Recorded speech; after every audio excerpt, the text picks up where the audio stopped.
Hyderabad రాజ్భవన్లో governor Jishnu Dev వర్మతో భేటీ అయ్యారు మంత్రి సీతక్క. ములుగు గ్రామ పంచాయతీని మున్సిపాలిటీగా మారుస్తూ 2022లో అసెంబ్లీ పాస్ చేసిన బిల్లుకు ఆమోదముద్ర వేయాలని గవర్నర్ను కోరారు. టెక్నికల్ ఇష్యూస్తో ఇంతకాలం ములుగు మున్సిపాలిటీ బిల్లు పెండింగ్లో ఉందని గవర్నర్కు వివరించారు సీతక్క.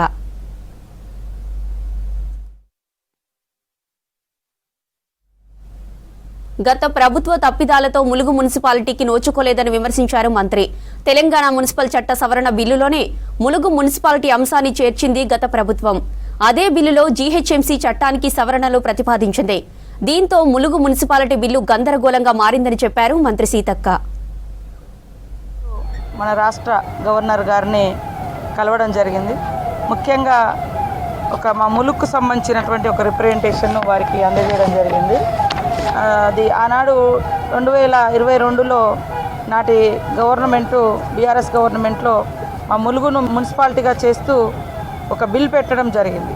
ఆ బిల్లు చాలా రోజులు 2022లో బిల్లు పెడితే మరి ఆ బిల్లు గవర్నర్ దగ్గరే పెండింగ్ ఉండడం జరిగింది. మేము తెలుసుకుంటే ఆ గవర్నర్ గారి కాడ నుంచి మళ్ళీ రాష్ట్రపతికి వరకు వెళ్ళడం జరిగిందని, కాబట్టి మా ములుగును మున్సిపాలిటీ చేస్తూ పంపినటువంటి ఆ బిల్లుకు తొందరగా మరి ఆమోదం తెలిపి ఇవ్వాలని వారిని కోరడం జరిగింది.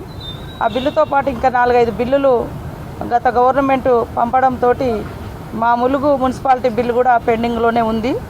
దీన్ని వారి దృష్టికి తీసుకెళ్తే వారు సానుకూలంగా స్పందించి తొందరలోనే వెరిఫై చేసి పరిష్కరిస్తా అని చెప్పడం జరిగింది. అదేవిధంగా ఈ మధ్యకాలంలో ఆదిలాబాద్లో జరిగినటువంటి సంఘటనలు కూడా మరి వారు అడిగితే వారి దృష్టికి కూడా మేము తీసుకెళ్లడం జరిగింది. శాంతియుత వాతావరణాన్ని అక్కడ తీసుకురావడం కోసం కృషి చేస్తూనే అక్కడటువంటి ఆదివాసీ ప్రజల యొక్క సమస్యలు ఇబ్బందులు కూడా వారు తెలుసుకోవడానికి ఆదిలాబాద్ జిల్లాకు కూడా ఒకసారి పర్యటించడానికి రావడానికి వారు కూడా సిద్ధపడ్డారు.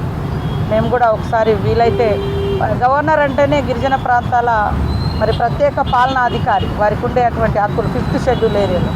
సో వారిని గతంలో మన ములుగు రావడం జరిగింది. ఈసారి ఆదిలాబాదు తర్వాత నాగర్ కర్నూల్లో చెంచు ప్రాంతాన్ని కూడా వారు సందర్శించాలని కూడా మేము కోరినాము. ఎందుకంటే ఇలాంటి ప్రాంతాల యొక్క ప్రత్యేక అభివృద్ధి, ప్రత్యేక చొరవ వారి పరిధిలోనే ఉంటుంది కాబట్టి వాటిని కూడా పరిష్కరించాలని కోరడం.